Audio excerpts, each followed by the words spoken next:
অত্যন্ত নাটকীয় উপস্থাপনার জন্য উদ্বাস্ত নিয়ে রাজনৈতিকভাবে কিন্তু আমি উদ্বাস্ত এখন। আমি এখন এক দল ছেড়ে আরেক দলে গিয়েছি, কাজে সেখানে আমি উদ্বাস্ত আছি। না, সেখানে তো আশ্রয় আছে। আশ্রয় তো উদ্বাস্ত, আমার তো ঠিকানাটা তো ওখান থেকে আমি রুট চেঞ্জ হয়ে গেছি। না সেই দেখেন ভাই, তো হতেই পারে।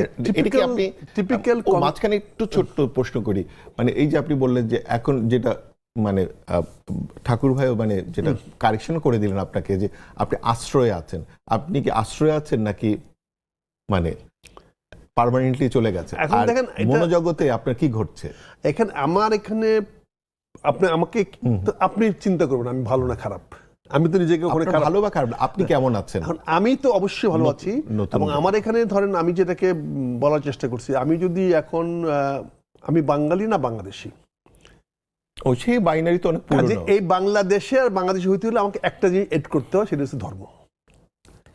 বাঙালির থেকে ধর্মান্তকে উত্তরণ করে বাংলাদেশি হইতে হয়, আর বাঙালি বাংলাদেশের মধ্যে পার্থক্য নাই। আমি যখন বাংলাদেশের মুসলমান হিসাবে যখন দাবি করবো তখনই কিন্তু আমি বাংলাদেশি। সেই সেন্সে কিন্তু আমি এখন প্রপার দলে আছি, বাংলাদেশও আছে, আমি ইসলামও আছে। এটা অবশ্য আপনার ব্যাখ্যা হবে, আমার যা যা হ্যাঁ, বাঙালিতে আসলে ধর্ম আছে। হ্যাঁ, আমি বাঙালিতে ধর্ম নাই, বাঙালিতে কোনো ধর্ম নাই। আমি জানি না, মানে বাঙালিতে আমার বাঙালিতে আমার কোনো ধর্ম নাই, কারণ বাঙালিটা আমার আদি একদম আমাদের অরিজিনাল, এখান থেকে আসছি, সেখান থেকে আমরা বিভিন্ন ধর্মে আমরা গিয়েছি। যে এই আলোচনা যাচ্ছে যে আপনার বিষয়, আপনি যে বিষয়টা আসছি যে বিরোধী দল, আপনি কি করে আমাকে আশা করেন আমি মুশাররফ সাহেবের বিরোধিতা করব? আমরা গত 19টা বছর তো একসঙ্গে যুদ্ধ সংগ্রাম করেছি একটা ফেসিবাদী সরকারকে উৎখাত করে একটি ভালো বাংলাদেশ দেওয়ার জন্য। আজকে তো আমাদের এখানে বিরোধী দল হওয়ার কথা না, এখানে এনসিপির উদ্দেশ্য একই ছিল। বিরোধিতা না করলে ভালো কি করে হবে? এটা তো কিছু মনে করেন না, ইংরেজি শব্দটা বললে তো অর্থ হয়ে যায়, বাংলাটা বললে আবার অর্থ ছোট হয়ে যায়। বাংলা যদি বলি এটা বোকাদের চিন্তা, তাহলে এটা গায়ে লাগবে না। আমি যদি বলি স্টুপিড চিন্তা, তাহলে কিন্তু গায়ে লাগবে না। আপনি যেটাতে কমফোর্টেবল না সেটা বললাম, কিন্তু শব্দটা কিন্তু একই। শব্দটা কিন্তু এখন আমি যদি বোকা চিন্তা বলি তাহলে হয়তো অনেকটা মানে যে বিরোধী দল থাকা বা না, যদি মাইল বলি। এখন প্রশ্ন হচ্ছে বিরোধী দলটি আসবে কেন? আমরা এমন কোনো কাজ করব কেন যেটা কেউ আমাকে বিরোধিতা করতে পারে? এই যে কনসেপচুয়াল, তার মানে এখানে আমি কি, আমি এখানে আপনি যে বক্তব্যটা দিচ্ছেন সেটা সত্য বক্তব্য না, আমি চ্যালেঞ্জ করবো কেন? আপনি যে উদ্বাস্তু নিয়ে যে কথাটা যে উপস্থাপনা দিয়েছেন, আমি তো আপনার সঙ্গে 100% একমত এই সঙ্গে। না, ওটা তো ঠিক আছে, তার মানে তো আমি আপনার অনুগত নই। না, অবশ্যই না। আমি আপনার বশংবদ নই, কিন্তু আপনার বক্তব্যটা রিয়েলিস্টিক, আপনার বক্তব্যটা বর্তমান প্রেক্ষাপটে একটা অতি বাস্তব কথা বলেছেন।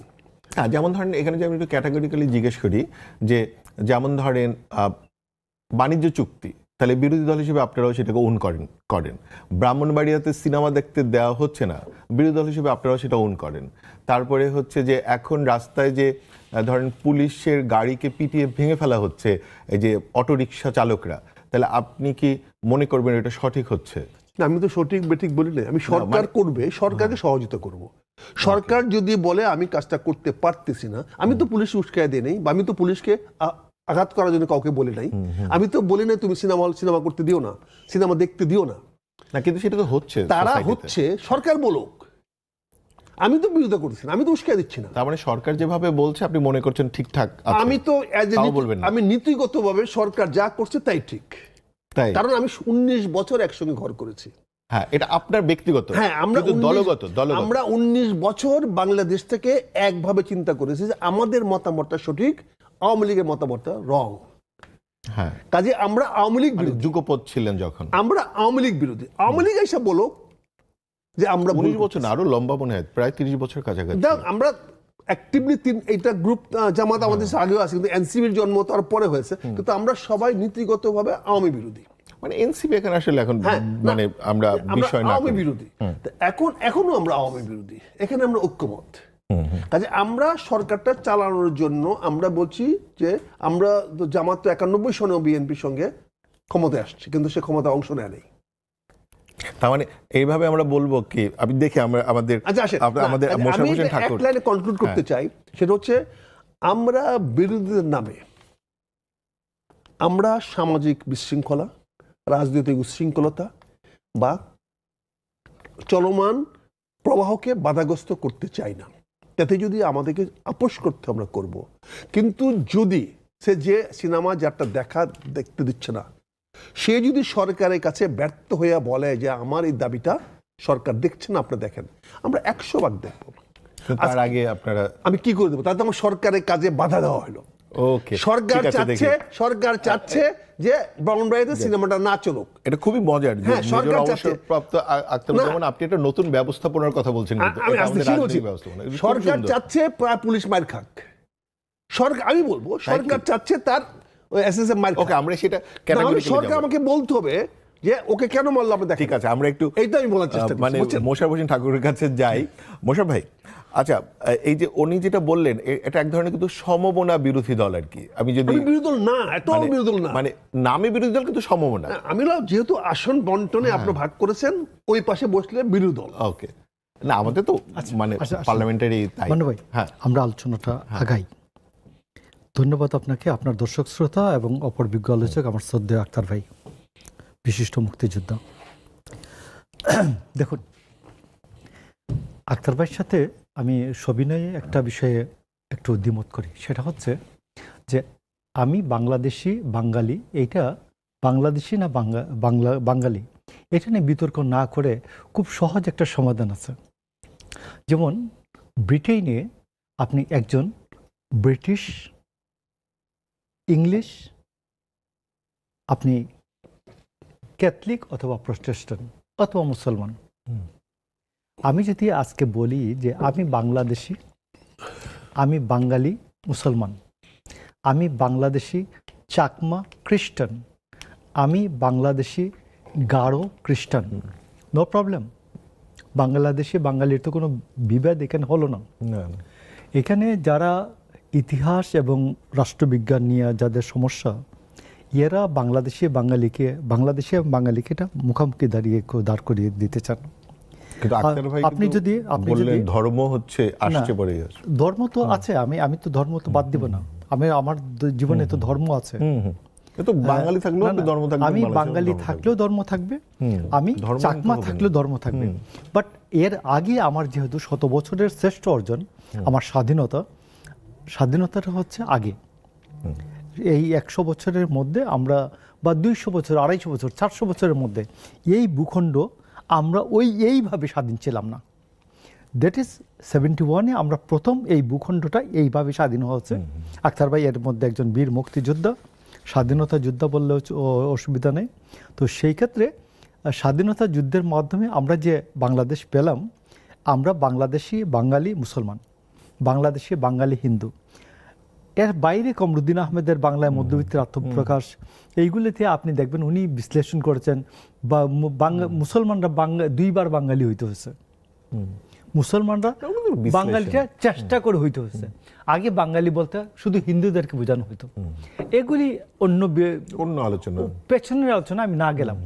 আসুন, আমরা প্রায় 98 সালে থেকে আমরা জামাতে ইসলাম, বিএনপি একসাথে 20 সাল পর্যন্ত একবার ছিল, এবং এখানে 20 দলীয় জোট ছিল। 18 সালে 20 দলীয় জোটে ইলেকশনটা হচ্ছে। তো সেই ক্ষেত্রে একসাথে পথ চলা। আজকে যদি শেখ হাসিনা পালিয়ে না যেতেন, তাইলে পরিস্থিতিটা কি হতো? পরিস্থিতিটা হতো এইরকম যে বিএনপি, জামাত, আদার্সরা একসাথেই হয়তো এক পাশে বসতেন। হাসিনা পালিয়ে যাওয়ায় অঙ্কের গড়মিল হয়ে গেল। আমাকে ওয়েস্টমিনস্টার টাইপ অফ ডেমোক্রেসিতে হুয়েন মান্নু ভাই পার্টি ইন পাওয়ার, আমি opposition, when I am in power, আপনি অপোজিশন, আমি রুলার, আমি রুলিং পার্টি, আপনি ওয়াচডগ। আমার ভুল ত্রুটি ধরিয়ে দিবেন, আমি আপনার কথা মতো কথা শুনলে পার্লামেন্টে সেটেলড হয়ে যাবে, আমি আপনার কথা না শুনলে রাজপথে সেটেল হবে। দিটস অল রাইট। আমরা মনে হয় ঠিক জায়গায় এগুচ্ছে। তো সেই ক্ষেত্রে আমি আপনাকে বলছি, আক্তার ভাই মনে হয় এখানে একটু ডিসএগ্রি করে গেছে। না, আমি ডিসএগ্রি না, আমি আজকে যদি হাসিনা যদি না পালাইতো, এখানে না পালিয়ে যেতেন, তাইলে কি দাঁড়াতো যে হাসিনা ভার্সেস আমরা সবাই এই পার্লামেন্টে যারা আছি, হাসিনার পক্ষের কোনো লোক এই পার্লামেন্টের ভিতরে নাই এখন। তো এই জন্য আমি আপনাকে বলছি যে এটা পার্লামেন্টের ওয়েস্টমিনিস্টার টাইপ অফ ডেমোক্রেসিতে এইটাই আমাদের মূল গোল, আলটিমেট আমাদের যাত্রার গন্তব্যপথ, যে অপোজিশন লাগবে। অপোজিশন না থাকলে ওয়েস্টমিনিস্টার টাইপ অফ ডেমোক্রেসি হয় না। তো সেই ক্ষেত্রে ওয়েস্টমিনিস্টার টাইপ অফ ডেমোক্রেসিতে একটা এই শব্দ আছে যেটার নাম বলা হয় হার্ড লয়াল অপোজিশন। আপনি যদি ব্রিটিশ কনস্টিটিউশন পড়েন তো হার্ড লয়াল অপোজিশন এইটা একটা চ্যাপ্টার পড়ানো হয়, হার্ড লয়াল অপোজিশন মানে অপোজিশন রাষ্ট্রের প্রতি লয়াল, রানীর প্রতি লয়াল, দুটাই হয়, যে রাষ্ট্রের প্রতি লয়াল, হার্ড লয়াল অপোজিশন। তো এই জন্য আমি আপনি বলতেছি অপোজিশনকেও গভর্নমেন্টের পার্ট মনে করা হয়, অপোজিশনকেও গভর্নমেন্টের পার্ট মনে করা হয়। এবং সরকারি দল যদি কোনো কারণে ফেল করে তাহলে অপোজিশন মাইনরিটি হইলেও তাকে রানী বলবেন, তুমি রাজা, এখন তো রাজা ইংল্যান্ডে, রাজা বা রানী বলবেন যে তুমি গভর্নমেন্ট ফর্ম করো। আচ্ছা, আমরা মনে করলাম এই একটা পথ। তো এখন আসুন সিনেমার বনলতা সেন, বনলতা এক্সপ্রেসের যে ঘটনাটা আমি সিনেমাটা বেশ কয়েকবার দেখেছি। এইখানে একটা মাত্র বিষয়, একজন পুরুষ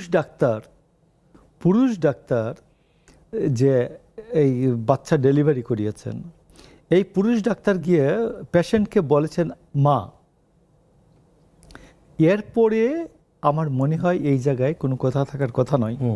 তারপরে যারা এখানে কথা বলছেন না, এখানে একটা গভর্নমেন্ট সহনশীলতা দেখাচ্ছে উঠছে, যেটা হচ্ছে ধরেন এর মধ্যে হাসনাত কায়ুম, যিনি হচ্ছেন মানে গণতান্ত্রিক মানে সংস্কার আন্দোলন মানে প্রধান একজন ব্যক্তি, উনি বলছেন, যেমন ধরেন এই প্রশ্নটা বারবার এসছে, যেমন জোনায়েদ সাকি ওই আসনের ব্রাহ্মণবাড়িয়ার, এবং উনি কিন্তু সরকারের এখন একজন মন্ত্রী, এবং ওনাদেরকে আমরা সবসময় খুবই ভোকাল দেখেছি, রাস্তায় তারা খুবই বজ্রকণ্ঠ ছিলেন, এবং এইসব ইস্যুতে তো তারা সবসময় ছিলেন। কিন্তু তার আসলে এই ঘটনা ঘটে গেছে, উনি একদম নিশ্চুপ হয়ে গেছেন। মানে এইটা নিয়ে মানে সোশ্যাল মিডিয়াতে সব জায়গায় প্রচুর সমালোচনা হচ্ছে। মানে এইটাকে আপনি কিভাবে দেখছেন? না, এখন এক একজন, যদি আমি আপনাকে বলছি যে ন্যায়সঙ্গত যে বিষয়গুলি আছে, আপনি ন্যায় তো এটার তো স্থানকাল পাত্র হয় না। সত্য এবং ন্যায় এটা স্থানকাল পাত্র না, এটা অন্ধকারে রাখলেও সত্য, আলোতে রাখলেও সত্য। তো এখন কেউ যদি ওইখানে ক্ষমতার মসনদের আলোয় বসে যদি উনি সত্য কথা না বলেন, সেটার দায় দায়িত্ব তো আর আমি জাজ করব না। আমি আপনাকে বলি, আজকে আমি অন্য একটা শোতে আমি আজকে বলে আসছি যে আওয়ামী আমলের 3 জন সচিব একটা মিনিস্ট্রিতে, অর্থ মন্ত্রণালয়ে 3 জন সচিব, একজনের নাম খায়রুজ্জামান মজুমদার। আমরা বহুবার চিৎকার করেছি তত্ত্বাবধায়কের সময় এগুলোকে তাড়ান। 2 নম্বর হচ্ছে শাহরিয়ার কাদের সিদ্দিকী, ইআরডি সেক্রেটারি, বহিঃসম্পদ বিভাগের সচিব। তারপর ব্যাংকিং ডিভিশনের সচিব নাজমা মোবারক, এদেরকে আর এনবিআরের চেয়ারম্যান আব্দুর রহমান, 4 জন অর্থ মন্ত্রণালয়ের 4 সচিব, আওয়ামী সচিব। এদেরকে তাড়ানো হচ্ছে না, মনে হয় এরা অপরিহার্য বাংলাদেশের জন্য। তো আমার কথা হচ্ছে, আমি গতকাল যা বলেছে, আজকে এই পাশে আসার পরে, ওই পাশ থেকে এই পাশে আসার পরেও আমি ওই কথাটা বলবো। কথাটা আমার বক্তব্যটা হচ্ছে এটা। তো আমি এই কথাটা জারি রাখবো। আমি বলছি যে এই আওয়ামী সচিবরা কি দেশের জন্য অপরিহার্য? কেন পাল্টানো হবে না? অপরিহার্য তো না। বিএনপি প্রায় 20-21 বছর আন্দোলন করেছে, ইয়ার থেকে 1/11 থেকে শুরু হচ্ছে মাইর খাওয়া আমাদের। তো ভোটের লাত্তি খাওয়া, তো এই ভোটের লাত্তি 20 বছর খাওয়ার পরে আমার লোক পয়দা হয় নাই, অর্থ সচিব হওয়ার মতো লোক পয়দা হয় নাই, এনবিআরের চেয়ারম্যান হওয়ার মতো লোক পয়দা হয় নাই, এই বহিঃসম্পদ বিভাগের ইআরডি সেক্রেটারি হওয়ার মতো লোক তৈরি হয় নাই। তারপর ফাইন্যান্সিয়াল ডিভিশন ইনস্টিটিউট, এফআইডি সচিব, ফাইন্যান্সিয়াল ইনস্টিটিউট ডিভিশন, এটার সচিব লোক তৈরি হয় নাই আমার ব্যুরোক্রেসিতে। তো এরা থাকবে কেন? শেখ হাসিনা যাদের ডিএনএ টেস্ট করে এবং 4 স্তরের করে কি বলে পরীক্ষা করে সচিব বানিয়েছে, এদেরকে রাখতে হবে কেন? আমি তো রাখবো না। আমার কথা হচ্ছে এটা, আদর্শের কথা হচ্ছে এটা। আর আগে যেটা বলতে তাহলে চেয়েছিলেন আপনার যুক্ত করে প্রশ্নের উত্তরটা আগে দেই, তারপর আমার ক্লারিফিকেশন দিই। দেখেন, রাস্তায় আমি কেন যাব? যেহেতু আমার সংসদ আছে, আমার একটি নির্বাচিত সংসদ আছে, যে নির্বাচন নিয়ে কারো কোনো প্রশ্ন নেই। কিন্তু যখন আপনি সরকারের অংশ হয়ে যান না তখন না, সংসদ আমার তো সংসদে বিরোধিতা না, করার আমি জায়গা জামাত আছে। ইসলামের কথা বলছি না, আমি ধরেন বলছি জামাতে বলছি না, আমরা মানে সংসদের বিরুদ্ধে বাকি যারা আছে তাদের তো গণ অধিকার আন্দোলন বা এদের কথা বলছি। আপনি সংসদীয় গণতান্ত্রিক রিপ্রেজেন্টেটিভ পলিটিক্সে আপনি বাকি রাজনৈতিক দলগুলো ফ্যাক্টর না। আপনি বহুত ইন্টেলেকচুয়াল হতে পারেন, পিএইচডি হতে পারেন, দার্শনিক হতে পারেন, বড় ইমাম সাহেব হতে পারেন, মৌলভী সাহেব হতে পারেন। You are nobody, you are individual. But those are representing in the parliament, they are the representative of the people. এদের বাইরে কোনো রিপ্রেজেন্টেটিভ নাই। রিপ্রেজেন্টেশন, দে রিপ্রেজেন্ট, আমার পুরো 20 কোটি মানুষকে রিপ্রেজেন্ট করে এই 300 জন। আমি পিএইচডি হতে পারি, আমি কিন্তু আমাদের দার্শনিক হতে পারি, অনুযায়ী তো না সেটা হলো ক্রস করতে পারবে না, এটা ফ্লোর হলো, ক্রস করতে এটা পারবে না। আমাদের একটা পারসেপশন, যে পারসেপশন কারেকশন করা দরকার। ফলে আমি ফিলোসোফার, আমি দার্শনিক, আমি বিশাল বড়, বা ধরেন আমি একটা বাংলাদেশ ক্রিকেটের একজন চৌকস player, centurion, but I have no business হয়তো আমি অস্ট্রেলিয়া খেলবো না জাপানের সঙ্গে খেলবো। That decision will be taken by my না, সেটা তো টিম ম্যানেজমেন্ট। টিম ম্যানেজমেন্ট, কারণ আমি যে কথা আসতেছি, আমি মোশাররফ সাহেব যে কথা বলছি, মোশাররফ সাহেব তার পয়েন্ট অফ ভিউতে বলছেন যে এই সচিবরা আওয়ামী লীগ। তাহলে এই সচিবরা যদি আওয়ামী লীগের হয়, তো এডিশনাল সেক্রেটারি আওয়ামী লীগ না? জয়েন্ট সেক্রেটারি আওয়ামী লীগ না? গত 19 বছরে তো এরাই প্রমোশন পাইছে। উনি যেটা বললেন যে একটা ডিএনএ টেস্ট করে দিছে, তার মানে ডিএনএ টেস্ট করে যাদেরকে আওয়ামী লীগ পেয়েছে তাদের কি আছে? অল ডিপটি সেক্রেটারি প্রমোশন দিয়ে গেছে শেখ হাসিনা সরকার। সো ডিপটি সেক্রেটারি অ্যাবাভ, আমি কি বলতে পারি তারা আওয়ামী লীগের যদি হুকুম তারা মেনে থাকে, তাহলে তারা অন্যায়টা কোথায় করেছে? রাষ্ট্র যে ক্ষমতায় বসছে তার ক্ষমতায় শুনেছে, দ্যাট ইউ আর এফিশিয়েন্ট। এখন আমার এখন বর্তমান আইজি কার কথা শুনবে? মানে ব্যুরোক্রেসি সবসময় সরকারকে ফলো করবে, সরকারকে, সরকার ইন পাওয়ার, সরকার মানে পাওয়ার, যার পাওয়ার এক্সারসাইজ করতে পারে। অনেক দুর্বল সরকার থাকে, দুর্বল সরকারের কথা অনেক সময় শুনে না। বাট পার্টি ইন পাওয়ার, যার স্ট্রেংথ আছে, আজকে আইজিপি কার কথা শুনবে? আজকে যে সচিবরা আছে কার কথা শুনবে? তারা কি এখন কোনো রেকর্ড আছে যে এই সচিবরা বর্তমান সরকারের কথা শুনে না? এখন আপনি ঢালাওভাবে এই সচিবদেরকে বাদ দিয়ে আরো ইনকম্পিটেন্ট এডিশনাল সেক্রেটারিকে নিয়ে আসে। এমনি তো এরা কলা গাছের মতো প্রমোশন পায়, লতার মতো প্রমোশন পায় এখানে আসছে। তারা যে আজকে secretary, joint secretary, additional secretary, তো লতার মতো যে বায়ে উঠে সুপারি গাছের মতো লম্বা হয়েছে। তারা তো ম্যাচুরিটি বিল্ড আপ করে নাই। আপনি বলেন তো ভাই, আপনার বয়সে কোনো সেক্রেটারি আছে? না। তাহলে তারা আপনার চেয়ে বেশি কি করে জানবে? বা তার ধারণা কি সে আপনার চেয়ে অনেক বেশি জানে? এটা তো তো এই যে আমাদের দেশের যে কতগুলা লতা পাতা দিয়ে বড় করে ফেলছি, এই যে মানে চাকরির বছর ডিঙ্গাইছে আর প্রমোশন পাইছে। আমি আমার বন্ধুবর্গকে, ছোট ভাইকে বলবো, ব্যুরোক্রেটস আর ব্যুরোক্রেটস, এদেরকে আওয়ামী লীগকরণ করে লাভ যদি করেন, কালকে আপনি বিএনপিকরণ হয়ে যাবে। আজকে তাদেরকে বাদ দেওয়া যে সচিব বানাবেন সে বিএনপি সচিব এস্টাবলিশ করবেন। সো আপনার অ্যাডমিনিস্ট্রেশন উইল কলাপস। আপনি যদি বিএনপির হোম সেক্রেটারি বানান, আমি কথা দিয়ে যাচ্ছি ওই হোম সেক্রেটারিকে ফাংশন করতে আমি দিব না। বিকজ তুমি বিএনপির হোম সেক্রেটারি, বিএনপির বাড়ির যাও। আমি এখানে কথা দিচ্ছি আপনাকে, ডাবল বলছি। তুমি যদি বলো এই সেক্রেটারি বিএনপির সেক্রেটারি, যদি সাহস থাকে, গার্ডস থাকে, বলো যে এই সেক্রেটারিগুলো বিএনপির, আমি পোস্টিং দিলাম।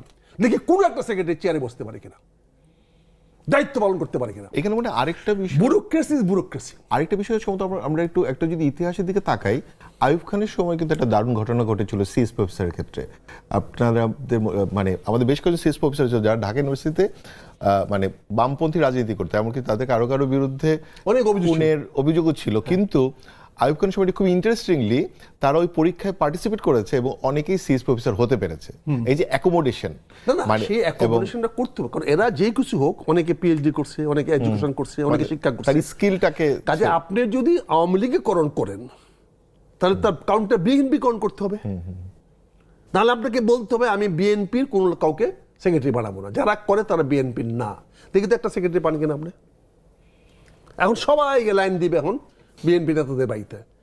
আমার ঠাকুর ভাইয়ের বাড়িতে এখন এসে দেখবে সব সেক্রেটারি মিষ্টি বান্ডা নিয়ে আস্তে আস্তে ভাই আমার বানায় দেন সেক্রেটারি। সো প্লিজ এই সেক্রেটারিরা খারাপ হতে পারে, পানিশমেন্ট দেন, সাজা দেন। এই সেক্রেটারি যদি বিয়ন্ড তার উপরে কমান্ডের বাইরে কিছু করে থাকে, পানিশিং। বাট কাউকে আপনি আওয়ামী লীগের সেক্রেটারি হিসেবে ব্যান করতে উচিত হবে না।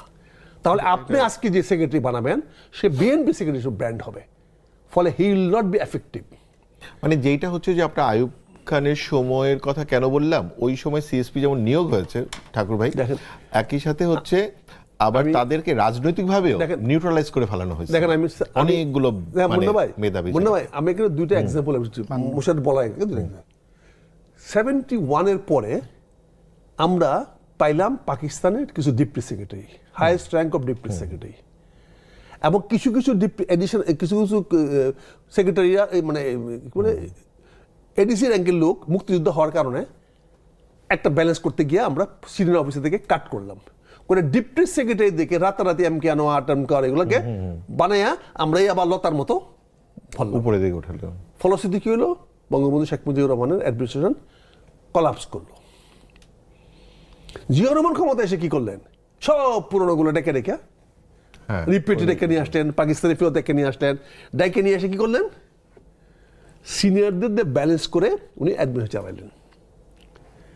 দেখেন, যেভাবে এক্সপেক্ট করার কথা, ফাংশন করার কথা, অন্তর্বর্তীকালীন সরকার সেভাবে ফাংশন করতে পারে নাই, কারণ তারা সব সেক্রেটারিকে ডাউটফুল করছে। এখানে কিছু আছে যে ফারুক টারুকরা আইসা হঠাৎ করে দে বিকাম, কেউ জামাতের সেক্রেটারি, কেউ বিএনপির সেক্রেটারি, কেউ এনসিপির সেক্রেটারি, এবং বিসিকে বলা হয়েছে জামাতের বিসি। দেখি মোশাররফ ভাই নিশ্চয়ই তার একটা বক্তব্য এখন থাকবে। যদি আপনি আবার যদি সেক্রেটারি বদলাইতে হয় তাহলে এডিশনাল সেক্রেটারি বানাইতে হবে, তাহলে আবার লতা গাছকে বানাবেন, আবার ইনকম্পিটেন্ট লোককে বানাবেন। ইট ইজ রং হবে। এটার জন্য বিএনপি সরকার সাফার করবে। বিএনপি সরকার সাফার করা মানে, আপনি আবার অপোজিশন কথা বলছেন, সাফার করা মানে আমি সাফার করা, জনগণ সাফার করা। না, আমরা একটু মোশাররফ হোসেন ঠাকুরের কাছে আমি এটা প্রত্যাশী না, আমি মনে করি না আপনার বক্তব্য খুবই পরিষ্কার এবং পলিটিক্যালি আমার মনে হয় যে খুবই কারেক্ট। এবং যেমন জিয়াউর রহমানের সময় যদি আমরা দেখি, যেমন এমনকি আমরা দেখব যে আওয়ামী লীগ ব্যান্ড হয়ে যাওয়ার কথা ছিল, তার অনেক নেতারা বাড়িতেও থেকেছেন এবং পলিটিক্সও করেছেন, এবং তাদেরকে মানে ধরে নিয়ে যাওয়া হয় না, যেমন অনেক বড় এবং উনি কিন্তু সবাইকে স্পেস করে দিয়েছেন, মানে সেই জায়গাটা না হলে আরো অ্যানার্কিজম তৈরি হতো বা অন্যদিকে যেত, যেটা আমরা এখন ঝটিকা মিছিল বের ভিতর থেকে দেখতে পাচ্ছি। দেখি মানে এই দুটো মিলায় আমি আপনাকে বলি, এটা দুটা বিষয়, প্রত্যেকটা বিষয়ের তো একটা অপরপিট থাকে, এপিট অপিট। আমি আপনি বলি যে শেখ হাসিনার সময় যে সচিব বা এডিশনাল সেক্রেটারি, জয়েন্ট সেক্রেটারির পরেই বা এডিশনাল সেক্রেটারির পরে সচিব, তো সে ধরুন একটা ছেলের, আমাদের বয়সী কেউ সচিব নেই, আই এম 63, তো ইন দ্যাট কেস আমাদের বয়সী তো সচিব কেউ থাকার কথা অলরেডি। হ্যাঁ, তো সে আমাদের সাথে যারা ছিল, যারা ধরুন ডিএস পর্যন্ত হয়ে আর তাকে প্রমোশন দেওয়া হয়নি, খুব ইফিসিয়েন্ট অফিসার, একটা ব্যাচে first, second, third, fourth, fifth হয়েছে, এইরকম ছেলেরা হইতে হয় নাই, কি বলে এই ডেপুটি সেক্রেটারি পরে আর তাকে কিছু বানানো হয় নাই। তো আক্তার বাড়ি অনেক পরিচিত আছে, ব্রিলিয়ান্ট অনেক ছেলে আছে যারা ডিএস এর পর 9th ব্যাচের, 11th ব্যাচের, 12th ব্যাচের, 13th ব্যাচের ডেপুটি সেক্রেটারি নিয়ে পর্যন্ত আটকে রেখে দিয়েছে। তো এদেরকে আপনি এদের প্রতি জাস্টিস করবেন না, আপনি জাস্টিস তো করবেন। এক, 2 নম্বর হচ্ছে যে শেখ হাসিনা যে একটা ছেলের নানার বাড়ির একজন, তার নানা বা নানার ভাই উনি মুসলিম লীগ করতো অথবা বিএনপি করতো, এই জন্য সে আর ডিএসের উপরে তাকে প্রমোশন দেয়নি। তো এই জন্য আমি আজকে বলছি যে যারা ডিএনএ টেস্টে হাসিনার কাছে ওইভাবে পাশ করেছিল, বিভিন্ন কবিতা লিখেছেন বঙ্গবন্ধুকে নিয়ে, লিখে সচিব হয়েছেন, এদেরকে তো একটু আমার মনে হয় যে একটু সাফার করা উচিত, এটার জন্য জবাবদিহিতার মুখোমুখি হওয়া উচিত মিনিমাম। এক, আর 2 নম্বর হচ্ছে আমি আপনি বলতেছি এই গভর্নমেন্টে একটা যে পুলিশের সম্পর্কে যে জিনিসটা বললেন, আমি অলরেডি একবার বলেছি মেজর অবসরপ্রাপ্ত আখতারুজ্জামানের সাথে যে যেমন জিয়াউর রহমান যখন ক্ষমতাটা নেয়, বিএনপি যতবারই ক্ষমতায় এসছে ততবারই অনেক সংকটের পরে। 90-তে এসছে যখন একটা বড় আন্দোলন হয়েছে, তখন মানে খালেদা জিয়া এসছে। এবার তারেক জিয়া যে আসলেন, উনিও আসলেন কিন্তু একটা বড় সংকটের পরে। আবার আমরা 75-এ দেখব, কিন্তু 75-এর ওর পরেও কিন্তু আওয়ামী লীগের রাজনীতি নিষিদ্ধ হয়ে যাওয়া গিয়েছিল একরকম, কিন্তু তারপরে আমরা দেখব যে রাজনীতি করতে পেরেছেন মানে নেতারা, এবং তাদের মানে কম হলেও মিছিল করতে পেরেছেন। মানে তার মানে কি, জিয়াউর রহমানের রাজনীতি অনেক বেশি অ্যাকোমোডেটিভ ছিল। মানে এই বিষয়গুলোকে সহ যেটা উনি বললেন, আপনি যেটা বলছিলেন, সেইটাকে আপনি কিভাবে বিশ্লেষণ করেন? আমি আপনাকে বলি 3টা ঘটনাই দেখবেন যে জিয়াউর রহমান 75-এর পরে, সিপাহী জনতার বিপ্লবের পরে, সেখানে জিয়াউর রহমানই বেসিক্যালি হয়েছেন জাতীয় ঐক্যের প্রতীক, এবং আওয়ামী লীগকে আন্দোলন এই তার অস্তিত্ব ফিরিয়ে দিয়ে তাকে রীতিমতো পালকিতে করে আনতে হয়েছে যে ভাই আপনি আওয়ামী লীগ করেন। আওয়ামী লীগ জিয়াউর রহমান 77-8 থেকে দেখবেন আপনি উনি নির্বাচন করতে চান, আওয়ামী লীগকে খুঁজে পাওয়া যায় না নির্বাচন করার জন্য। তারপরে সর্বশেষ বলছে ঠিক আছে একটা রাষ্ট্রপতি নির্বাচন করব, জিয়াউর রহমান হানা ভোট দিলেন। হানা ভোট হলো 78 সালের 3রা মার্চ, না আমি আর একটু পেছনে যাই, 77 সালের 30শে মে উনি হানা ভোট করলেন। ইয়ার 1 বছর 3 মাস 12 মাস 3 দিন পরে 78 সালের 3রা জুন দেখবেন জিয়াউর রহমান প্রেসিডেন্ট নির্বাচন করেন। তখন আওয়ামী লীগ তার পক্ষে থেকে দেয় নাই, ক্যান্ডিডেট দেয় নাই। সে একটা গণতান্ত্রিক জোট করে জেনারেল উসমানীকে গজের পক্ষ থেকে, গণতান্ত্রিক জোটের পক্ষ থেকে জেনারেল উসমানী ইলেকশন করলেন।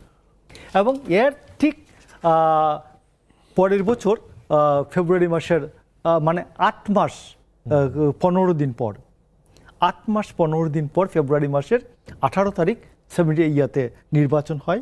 ওনার ভাই আনিসুজ্জামান খোকন ইলেক্টেড হন, একেবারে তরুণতম আর কি। তো এই যে আমি আপনি বলছি, ওই সময় জিয়াউর রহমানই ঐক্যের প্রতীক। জিয়াউর রহমান রাজনীতি সবাইকে ডেকে ডেকে পুনর্বাসন করেছেন। ঠিক 90-র পরে আপনি দেখবেন যে বাংলাদেশের মানুষ বেগম খালেদা জিয়াকে বিশ্বাসযোগ্য নেত্রী মনে করেছে, কারণ হাসিনা 86 সালে নির্বাচন চলে গেছে এর সাথে সাথে, তো বিশ্বাসযোগ্য নেত্রী মনে করেছে। এখন আজকের যে অবস্থাটা, আজকের অবস্থায় আপনি মানুষের সাথে আলাপ করে দেখবেন, মানুষ 12ই ফেব্রুয়ারিতে যে অবস্থায় ছিল সেখান থেকে মানুষ মনে করে তারেক রহমানই এখন তাদের গার্জিয়ান, একটা অভিভাবকত্ব তারেক রহমানের মনে করে যে তারেক রহমানই বাংলাদেশের রাজনীতির অভিভাবক, এবং তার দায়িত্ব হচ্ছে অন্যান্য সবাইকে দেখে শুনে রাখা, সবার অধিকার নিশ্চিত করা, এটা মানুষ মনে করে। আমার আইডিয়া, আমার বিশ্লেষণ। তো এই জন্য 3টার সময়ই এই 3জন এক ফ্যামিলির পৃথিবীতে অন্য কোথাও আছে কিনা যে 3টা ক্রাইসিস মোমেন্টের পরে এরা ক্ষমতায় এসছেন, এবং এরা ক্ষমতায় আসার পরেই শুধু এদেরকে এদের দলের নেতা মনে করে না, মানুষ মনে করে অন্যান্যদের অধিকার সংরক্ষণের দায়িত্ব তাদের উপর, তারেক রহমানের উপর, প্রধানমন্ত্রী তারেক রহমানের উপর। তো সেই ক্ষেত্রে আমি মনে করি যে অপোজিশনের যেমন দায়িত্ব আছে এই পরিস্থিতিটাকে উত্তরণের জন্য, ঠিক সরকারি দলেরও আলাদা কিছু দায়িত্ব তাদের উপর বর্তি আছে। আপনি আসছিলেন এর আগে বলছিলেন যে পুলিশের অবস্থা কেন এরকম। আমি তত্ত্বাবধায়ক সরকারের সময় থেকে আমরা বলছিলাম যে পুলিশে গভর্নমেন্টের যারা কথা বলতে পারেন এদেরকে পুলিশ লাইনগুলিতে পাঠান। আরেকটা বিষয় হচ্ছে যে এখানে একটু দর্শকদের জানিয়ে রাখি, মানে আজকে কুমিল্লার হাইওয়ে পুলিশের গাড়ি অটো রিক্সা চালকরা ভেঙে দিয়েছে, এবং যার ভিডিও ছড়িয়ে পড়েছে আমাদের সোশ্যাল মিডিয়াতে সব জায়গায়, এবং এইটা একটা ভয়ের সংস্কৃতি তৈরি করেছে সাধারণ মানুষের ভেতরে, যে হাইওয়ে পুলিশ বা পুলিশকে যদি এভাবে সংঘবদ্ধভাবে অ্যাটাক করে, যেটা আমরা মিরপুরে দেখেছি কোরবানির আগে, বা আমরা প্রধানমন্ত্রী যে এসএসএফ তাকে পর্যন্ত তার দলের ছেলেপেলেরা ধাওয়া দিচ্ছে। এখানে একটু ইন্টারাপ্ট করতে পারি ফার্দার যাওয়ার আগে? এগুলাকে বলি আমরা কারেক্টিভ মেজার্স। পুলিশ ধোয়া তুলসী পাতা না। পুলিশের যে হাই হ্যান্ডেডনেস, পুলিশের স্বেচ্ছাচারিতা, এই যে পুলিশের পেট্রোলের নামে যেভাবে ক্ষমতা মিসইউজ করে, ইনভেস্টিগেশন নামে পুলিশ যে মানুষকে হ্যারাসমেন্ট করে সেই বিচারটা আমরা প্রাতিষ্ঠানিকভাবে দিতে পারছি না। ওসির উপরে এসপি ফাংশন করার কথা, এখানে ওসি এখন এসপির ভাই হয়ে গেছে। কিন্তু আপনারা তো বিরোধী দলকে এটা বলছেন বা আপনারা এটা সরকার না আমি বলছি কাজে এখানে যদি পুলিশ নিজেকে কারেক্ট না করে, যদি এসি এসপি ভাই ভাই বন্ধ না হয়, ওসি যেভাবে লর্ডের মতো ব্যবহার করে থানাগুলোতে বসে, ওর যদি লর্ড বন্ধ না করেন, ওকে যদি পুলিশ না বানান, ওকে প্রশাসক বানাচ্ছেন, এরকম আরো ঘটনা ঘটবে। না, আরো এখন ঘটবে। পুলিশ আসলে কি করবে বলেন? This is called correcting. দেখেন আপনাদের দলেরই একজন মানে এমপি মহোদয় হচ্ছে মানে প্রকাশ্যে বলেছে যে 1 ঘন্টার মধ্যে আমি ওসিকে ট্রান্সফার করে তাহলে দিয়েছি। এইগুলা সে সরকারি দলেরও না। ওসিরা কেন রিয়েক্ট করলো না? আমার কথা হচ্ছে এই যে এটা কি করে? সে কি সে তো রাজনীতি করে না? ওসি কেন সিভিল কাপড়ে ঘুরে বেড়াবে? It's uniform force. সে তো না এই যে অথচ এই ওসি আরেকখানে ক্ষমতা দেখাচ্ছে, মানে ওসি এখন না, ওসির এখন ক্ষমতা আপনার কথা সিম্বলিক হচ্ছে, হয়ে গেছে। আপনি যদি ওসি ক্ষমতা সিম্বলিক হয়ে গেছে। এর মানে এটা কি যে আপনি পুলিশকে বিচার করেন, নিয়মে আনেন, কিন্তু পাবলিক মানে স্পেসে আপনি পুলিশকে এইরকম যদি পুলিশকে মার খেতে হয় তাহলে আমাদের তো অ্যানার্কিজম হয়ে যাবে। আমার এটা অ্যানার্কিজম না, দিস ইজ দেখে আমরা কারেক্টিভ মেজার্স। মোশাররফ ভাই আপনি- দেখি কি বলে। উনি তো এই একটা ডিসিপ্লিনিং ফোর্সে ছিলেন, আর্মিতে ছিলেন।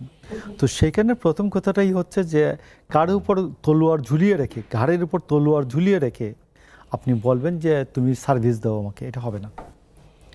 প্রথম কথা হচ্ছে যে পুলিশের পুরো ফোর্সটাকেই এখনও তত্ত্বাবধায়ক সরকারের আমল থেকে এরা কতজন অভিযুক্ত অ্যাকিউজড এখনো কেউ জানেই না।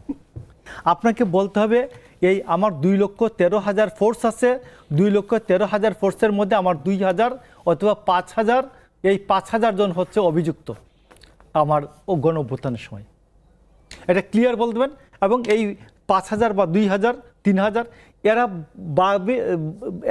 বাকি সবাই, এই 5,000 ছাড়া বাকি সবাই নির্দোষ, তোমরা সমাজের জন্য দেশের জন্য কাজ করো, এটা আপনাকে বলে ফেলতে হবে। অভিযুক্ত যারা এদেরকে আলাদা করবেন, করে বলবেন তোমরা আপাতত বাড়ি ঘরে থাকো, অভিযোগ প্রমাণিত হইলে কোর্টে যাব, কোর্ট যদি খালাস দেয় চাকরিতে ফেরত আসবা, যদি না দেয় তাহলে তো তোমার ভাগ্যে যা আছে সেটা হবে। আপনাকে এটা ক্লিয়ার করতে হবে 1 নম্বর। আর নইলে পুলিশকে কখনোই পুলিশ দাঁড়াবে না। আরেকটা হলো পুলিশের মনোবল ফিরিয়ে আনার জন্য সারা দেশে স্বরাষ্ট্রমন্ত্রী তার আদার্স কলিগদেরকে পাঠাতে হবে যারা কথা বলতে পারেন, এদেরকে বলতে হবে যে তোমার মনোবল তুমি ফিরিয়ে আনো, তো এটা তোমার দায়িত্ব। হ্যাঁ, এই যে আর যদি দায়িত্ব যারা পালন করতে না পারো, সংঘবদ্ধভাবে অ্যাটাক চাকরিটা করছে, ছেড়ে দাও। কিন্তু মুন্না ভাই এখানে একটা জিনিস বলে- আমি একটা বলছি, police is not a force. Police হলো আমার সার্ভিস। কি সার্ভিস? Investigation service. পুলিশ আইন শৃঙ্খলা রক্ষা করার দায়িত্ব পুলিশের না, আইন শৃঙ্খলার দায়িত্ব টিওনোর। আপনি পুলিশকে ব্যবহার করছেন কেন? রাস্তায় পেট্রোল দেওয়ার দায়িত্ব পুলিশের না। তাহলে এটা পেট্রোল- আপনারা বলেন সরকারকে। আমরা তো বলতেছি, আমার একটা মানে লিখিত বই আছে, সরকারকে আমার বলেন। একটা লিখিত বই আছে, বইটা আপনি পড়েন, আমি দরকার পড়লে আমি আজকে থাকলে আমি একটা দিব আপনার কপি। আমরা লিখিত বই দিছি, পুলিশকে এইভাবে ভাগ করেন। একই পুলিশ এসএসএফ ডিউটিও করবে, একই পুলিশ থানার দারোগা ডিউটিও করবে, কেন? কিন্তু একই পুলিশের গায়ে যদি সংঘবদ্ধভাবে পাবলিক অ্যাটাক করে আর সেই পাবলিকে যদি বিচার না হয় তাহলে কি হবে একটা দেশে? এই আমাকে বলেন। পুলিশ যে আমার কাছে টাকা চায়, আমার যে গাড়িটা থামায়, অধিকার সে কোথায় পাইলো? এই ক্ষমতা বাংলাদেশ সিআরপিসিতে বা পুলিশ অ্যাক্টে বা বাংলাদেশ একটা কোথায় আছে যে আমার চলমান গাড়িকে সে আটকাবে? Is it traffic police? না, আমি কি সেইটা ট্রাফিক নিয়ে- না না সেইটা নিয়ে এখানে আপনি- পুলিশকে কেন আপনি রাস্তায় টহল দিতে পাঠান? ওয়াই? এবং সেই চাঁদা আদায় করে, সো কেন তাকে ধরবে না? ওই পুলিশকে যে আপনি রোডে পাঠাইছেন কি কারণে? কি কমপ্লেন আছে? রাস্তার মধ্যে কোনো বাধা হলে তাহলে টিওনোকে বলেন তোমার রাস্তার মধ্যে ব্যারিকেড সৃষ্টি হচ্ছে, যাও টিওনো পুলিশ নিয়ে যাক। আপনি পুলিশের মাতবর দিচ্ছেন কেন? পুলিশ তো আমার মাতবর না, পুলিশ আন্ডার সিআরপিসিতে দাঁড়াইছে। Police will help to investigate the case, not to stop the crime, but to investigate.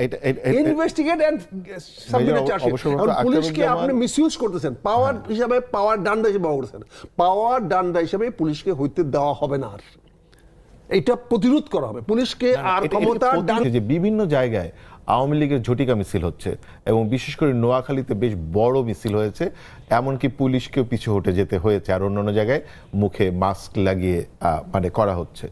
তো এবং অনেক জায়গায় পুলিশের মুখের উপরে ধরেন ব্যাগ তল্লাশি করতে যাচ্ছে, ব্যক্তিগতভাবে দেখা যাচ্ছে যে কোনো ধারালো কিছু দিয়ে তাকে আঘাত করছে, কিন্তু আবার সে পালিয়েও যেতে সক্ষম হচ্ছে। মানে এই যে ঘটনাগুলো হচ্ছে, মোশাররফ ঠাকুর। ধন্যবাদ আপনাকে। আমি বলছি যে আক্তার ভাইয়ের সাথে আমার এই ক্ষেত্রে, আক্তার ভাইয়ের হয়তো দীর্ঘ অভিজ্ঞতা পুলিশ সার্ভিস সম্বন্ধে লেখাপড়া করার ওনাদের, তো সেই ক্ষেত্রে আমি আপনাকে বলছি পুলিশ লাগবে।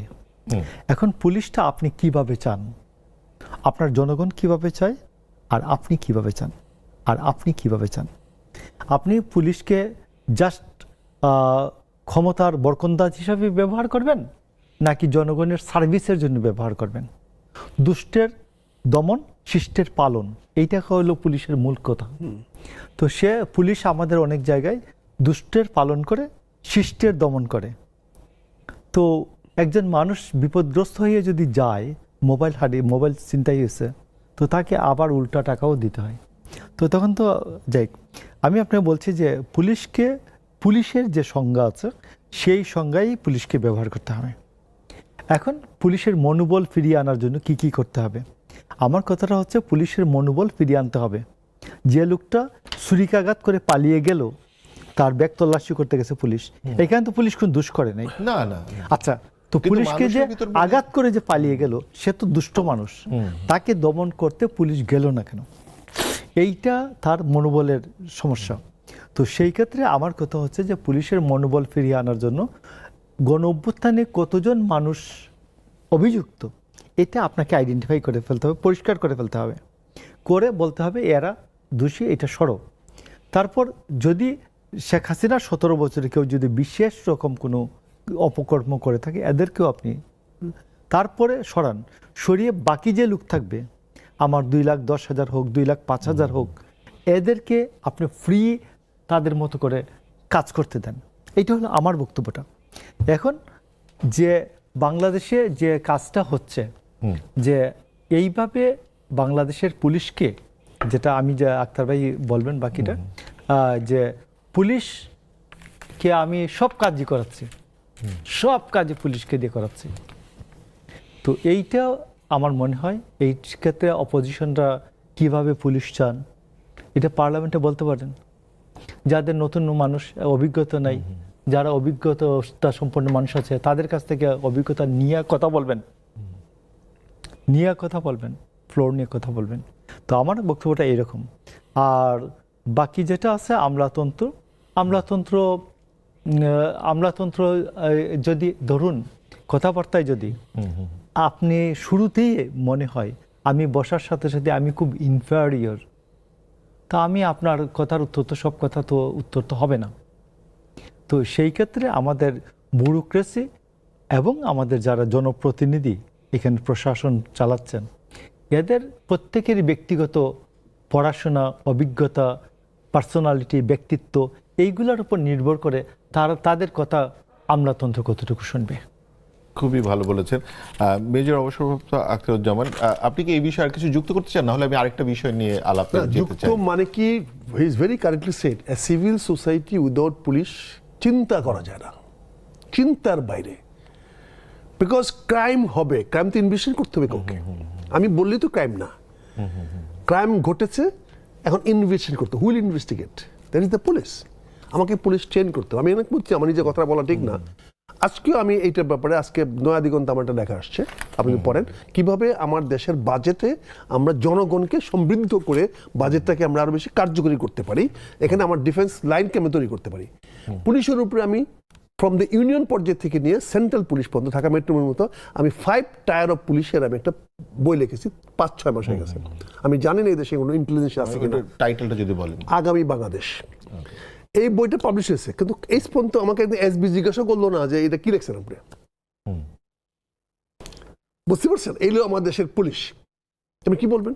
আমি একটা বই লিখলাম, পুলিশকে ক্রিটিসাইজ করলাম, পুলিশকে রিফর্ম করতে বললাম, এবং অল্টারনেটিভ পুলিশ আমি দিতে বললাম, আজ পর্যন্ত আমাকে কেউ বললো না। কিন্তু এই যে আমাদের এইরকম পুলিশ কনসার্ন করতে হবে না। এই যে দুর্নীতিবাজ হয়ে গেছে পুলিশগুলো, এই যে বললো যে তারা দায়ী হয়েছে, আপনি দায় আইডেন্টিফাই করতে পারেন না। আপনি কত রিটায়ার্ড লোককে নিয়ে এসে আপনি হঠাৎ করে পুলিশের আইজি, ডিআইজি, ঢাকা মেট্রোপলিটনে বানায় দিলেন। রেজাল্ট কি হলো? পুলিশের মনোবল কি বাড়ছে? আপনি পুলিশকে একটা ক্লিন করে ফেলতে পারতেন 3 মাসের মধ্যে, যে ভাই তোমরা তওবা করো। আমরা বলেছিলাম, ওই তখনই বলেছিলাম, ওই মানে ওই বিপ্লবের 2-3 মাস পরে বলছিলাম যে আপনি এখানে একটা ট্রুথ কমিশন বসান। আমরা তো ভুল করতেই পারি, প্রয়োজনে করতে পারি।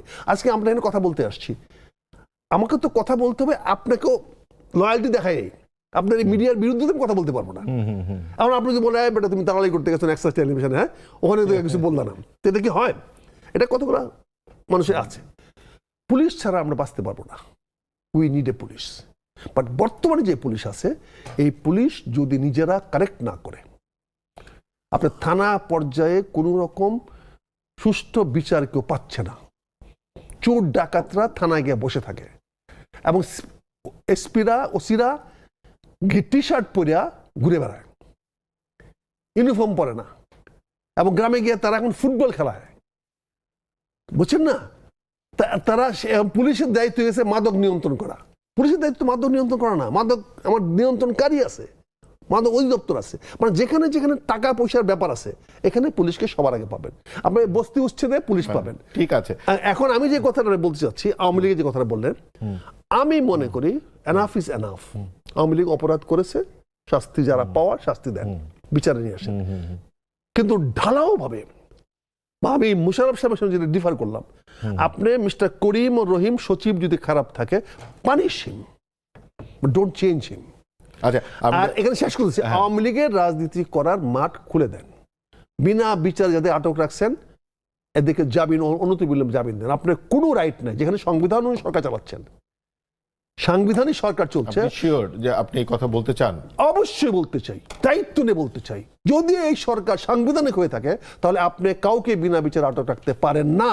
কিন্তু এই দেশে তো কি জয় বাংলা স্লোগান দেয়, তো মানে জয় বাংলা স্লোগান তার ইচ্ছা, সে দিবে, আপনি বাধা দেওয়ার কে?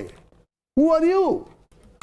আমি অবশ্য কাজে এইটা আমি আমি কেন বলছি, শুধু সংবিধান যদি মানেন, আপনি সংবিধান বোধ বলবেন, সংবিধানিক সরকার বলবেন, সংবিধান সম্মত হয়েছেন, আর আপনি আমাকে অ্যারেস্ট করে দিবেন। আপনার ব্যক্তিগত মত নাকি আপনার দলগত মত এটা? আমি তো দলের তো কেউ না, আমি কিন্তু আমি যেটা মনে করি, আমার দল তো দল যদি আমাকে বলে, আমাকে সেটা জিজ্ঞাসা করবে। তো আমি মনে করি জামাত ভিন্ডিকটিভ পার্টি না, জামাত ভিন্ডিকটিভ দল না, কিন্তু জামাত কোনো ভিন্ডিকটিভ দল নয়। না, কিন্তু আপনি যেটা বলছেন আওয়ামী লীগের রাজনীতি করা উচিত, এই ব্যাপারে তো জামাত তো না করে নাই, জামাত তো মানা করে নাই, জামাত তো কোনো বাধা দেয় না। জামাত বলছে শেখ হাসিনার বিচার হইতে হবে।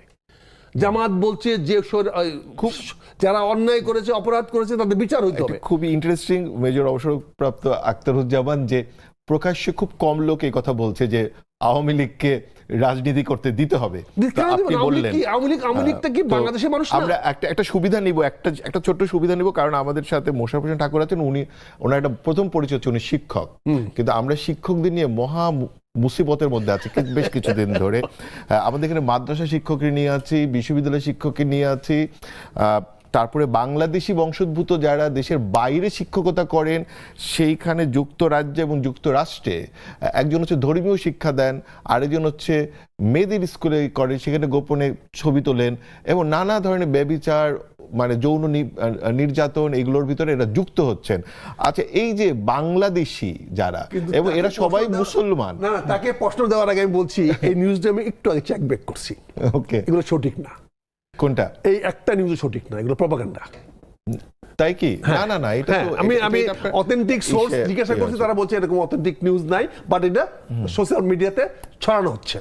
ওকে, তাহলে আমরা যদি সেটা ক্লিকবেট হয়, তাহলে আমরা শুধু বাংলাদেশের গুলো এটা করা উচিত না। না, বাংলাদেশে শিক্ষক করুক, ইমাম করুক, পলিটিশিয়ান করুক, আমলা করুক, যে কেউ করুক, এই অপরাধগুলো গ্রহণযোগ্য না। আমরা এটাই মানে দেখি যে মোশাররফ হোসেন ঠাকুর কি বলে, যেমন বাংলাদেশের গুলো কিন্তু আপনি করতে পারবেন না, বলতে পারবেন না যে এটা ঘটেনি, এটা ঘটেছে, অনেকগুলো ঘটেছে। এটা সোসাইটির একটা অংশ শিক্ষক, সোসাইটির একটা অংশ ইমাম, সোসাইটির একটা অংশ মুয়াজ্জিন। তো এটা অপরাধ প্রত্যেকের নিজস্ব দায়, এটা পেশাগত দায় না। আপনি নিজেও তো শিক্ষক, তো সেইখানে জাহাঙ্গীরনগরের শিক্ষক, তো আমি আপনাকে বলছি যে এটা প্রত্যেকের ব্যক্তিগত দায় এবং প্রত্যেকের মনস্তাত্ত্বিক ব্যক্তিগত বিষয়, মনস্তাত্ত্বিক বিষয়, এটা পেশাগত বিষয় না। তো অন্যান্য পেশার যে লোকজন এইগুলো আসে না। যেমন আমাদের এখানে বলা হয় যে কুকুর মানুষকে কামড় দিয়েছে, এটা নিউজ না। মানুষ কখন কুকুরকে কামড় দিল, এটা নিউজ। তো যার জন্য এটা নিউজ হয় যে শিক্ষক এই কাজটা করতে পারেন না, এটা মনে করে, এই জন্য নিউজ হয়। কুকুর মানুষ কুকুরকে কামড়াতে পারে না, এইটা হচ্ছে বিষয়। তো এই জন্য আমি মনে করি যে এটা প্রত্যেকের ব্যক্তিগত দায়, এটা তাদের পেশাগত দায় না, এটা সমাজবদ্ধতার দায় না। তো যাই হোক, আমার মনে হয় যে এটা আমাদের কাছে কাম্য না। সবাই আমরা হচ্ছে যে 1 মিনিট করে, মানে 1 মিনিট, হাফ মিনিট করে আপনাদের দুটো কমেন্টস শুনতে চাইবো, কারণ একটা আলোচনা অনেক দিন ধরে চলছে এবং এই আলোচনাগুলো বারবার সোশ্যাল মিডিয়াতে আসে। আর আজকে যেহেতু মেজর অবসরপ্রাপ্ত আখতারুজ্জামানকে পেয়েছি, উনি নিশ্চয়ই এই আলোচনার অনেকবার সম্মুখীন হয়েছে। সেই জন্য আমি জাস্ট একটা করে হুমায়ুন আজাদের বক্তব্যপ্রাপ্তদের মতামত জানতে চাবো, জাস্ট হাফ সেকেন্ড করে, মানে হাফ মিনিট করে। একবার রাজাকার মানে চিরকাল রাজাকার, কিন্তু একবার মুক্তিযোদ্ধা মানে চিরকাল মুক্তিযোদ্ধা নয়। এটা নিয়ে প্রথম আমার মানে উনি মতামত দিক, তারপর আপনি দেন, তারপর আমরা শেষ করে দেবো। এটি একটি ব্যক্তি কেন্দ্রিক একজন উচ্চাভিলাষী ব্যক্তির ব্যক্তিগত বক্তব্য, তার নিজস্ব রাজনৈতিক অবস্থানটা ক্লিয়ার করার জন্য। কারণ সৌভাগ্যক্রমে হোক দুর্ভাগ্যক্রমে হোক, সে মুক্তিযুদ্ধে অংশগ্রহণ করার সুযোগ হয় নাই, কিন্তু সে মুক্তিযুদ্ধের ট্রেন্ডের সময় সে ভাবছে razakar is an word used in Islam. যারা মক্কাবাসীরা মদিনাবাসীদেরকে সাহায্য করেছে তাদেরকে বলা হয়েছে রাজাকার।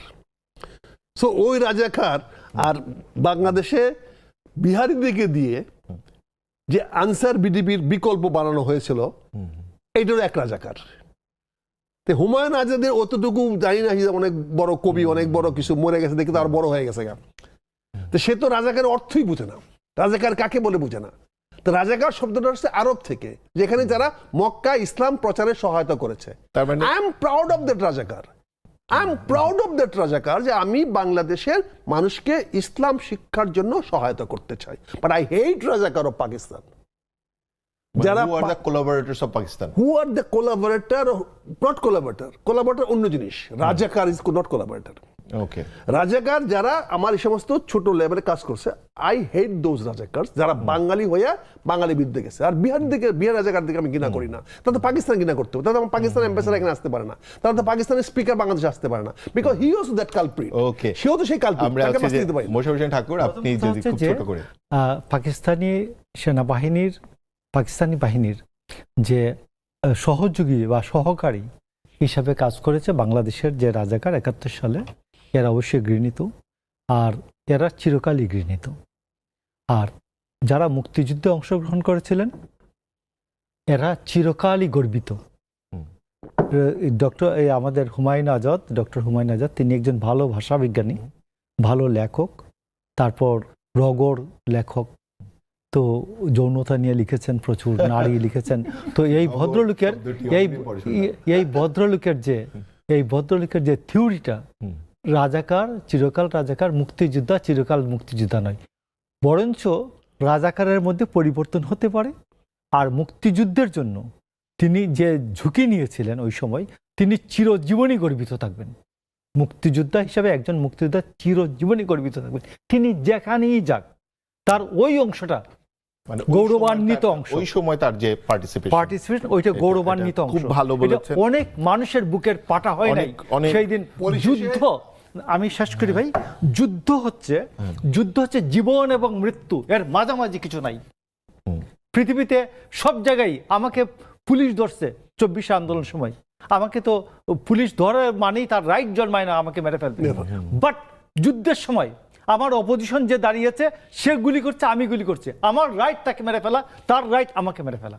এর উপর পৃথিবীতে যুদ্ধের চেয়ে সত্য কোনো কিছু নাই। এটা একটা দারুণ। আমি এখানে ক্ষুদ্র যে মুক্তিযুদ্ধের সময় আমার বিরুদ্ধে, যেহেতু আমি এখন জামাত ইসলাম করি না, আমি জামাত ইসলাম করি, আমি নিজেকে গর্বিত বোধ করি যে আমি জামাতে গিয়ে এখন ইসলাম সেবা করার একটা সুযোগ পেয়েছি। 71 যদি ওই জামাত যদি আমার সামনে আসতো, আমি তার বিরুদ্ধে যুদ্ধ করতাম। কিন্তু 2026 সনে যে জামাত ইসলাম, সেখানে ইসলামকে সেবা করার জন্য। মেজর অবসরপ্রাপ্ত আখতারুজ্জামানের আজকের আখতারুজ্জামানের মধ্যে একটি পার্থক্য কি আছে? 54 বছরের পার্থক্য, 1-2 বছরের।